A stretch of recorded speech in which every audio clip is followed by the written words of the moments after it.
Hello जय मसी सम्पूर्णलाई यो रातिको समयमा सम्पूर्ण मेरो फेसबुक मित्रजनलाई परदेशीको जिन्दगी यस्तै छ होइन। सधैँ चाहिँ म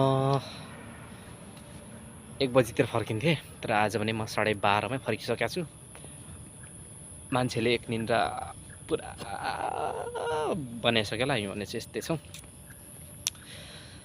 परदेशी बनायो पर मैले बोकाइरिनको भारी, मलाई नै सम्झी पीर चिन्ता नलिनु ए प्यारी, मलाई नै सम्झी पीर चिन्ता नलिनु ए प्यारी, परदेशी बनायो कर मैले बोकाइरिनको भारी, मलाई नै सम्झी पीर चिन्ता नलिनु ए प्यारी, मलाई नै सम्झी पीर चिन्ता नलिनु ए प्यारी।